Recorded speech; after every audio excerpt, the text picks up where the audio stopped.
أعوذ بالله من الشيطان الرجيم بسم الله الرحمن الرحيم وبه نستعين إنه خير الناصر ومعين وصلى الله على سيدنا محمد وعلى آل الطيبين الطاهرين لا سيما بقية الله في الأرضين. Assalamu alaikum wa rahmatullahi wa barakatuh. Chers frères et sœurs, pour nous encourager, il faut aimer et partager et abonnez-vous, Inch'Allah Ta'ala. Aujourd'hui, nous allons répondre à une question que nous, les gens, on se cause souvent, mais on n'ose pas dire devant les gens, ou bien devant un professeur, ou bien devant un cheikh, ou bien devant un leader, ou bien peu importe. Mais la question, on se le pose seulement dans nos cœurs ainsi que dans notre cerveau. La question est la suivante.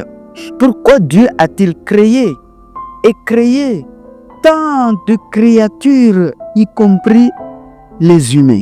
Par exemple, Dieu, il a créé les insectes, il a créé les mammifères, il a créé les omnivores, il a créé les herbivores, tout ça. Et Dieu, il a-t-il créé tout ça? Mais pourquoi il a créé l'homme? Pourquoi? Dans un verset coranique, Dieu, il nous dit que وَمَا خَلَقْتُ الْجِنَّ وَالْإِنسَ إِلَّا لِيَعْبُدُونَ, avec un autre objectif que de lui adorer seulement. Mais notre question n'est pas dedans. Seulement, c'est là pour que les gens qui puissent connaître qu'on est venu ici pour adorer Allah. Comme on avait répondre à ces questions, que les adorations que nous faisons, c'est ça que Dieu l'a dit, mais c'est pas pour lui, c'est pour nous. Donc, si un érudit parle d'une bonne manière, il ne faut pas vous demander pourquoi vous avez parlé. Parce que on le connaît, il est sage. Parce que sa science et son expiration l'oblige à présenter ses documents, à présenter ses découvertes scientifiques.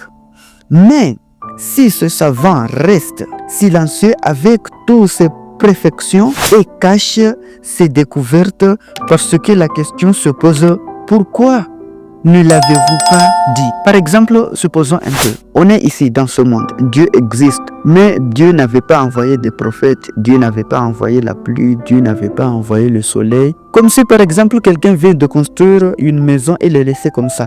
Ni la lumière, ni le tableau, ni la chaise, ni la télé, tout ça n'est pas dedans. Est-ce que en rentrant dans cette maison, on va comprendre que cette maison, il y en a quelqu'un qui est dedans? Non, on ne comprendra plus. Et on ne saura plus que cette maison est construite par quelqu'un d'autre. Donc, Dieu le Tout-Puissant, le sage, le miséricordieux, qui peut créer le spermatozoïde d'un être humain parfait à partir de poussière. Oui, bien sûr, il peut faire ça à partir de la poussière. Par exemple, la poussière d'un humain peut être du sperme. Pourquoi je dis la poussière d'un être humain? Parce qu'on sait très bien que notre corps est composé de la terre. Donc, à partir de cette terre, qu'on peut fabriquer aussi le sperme. Par exemple, le blé. Comme le blé, on sait que le blé a du poussière. Par exemple, le blé, le sperme du blé, par exemple.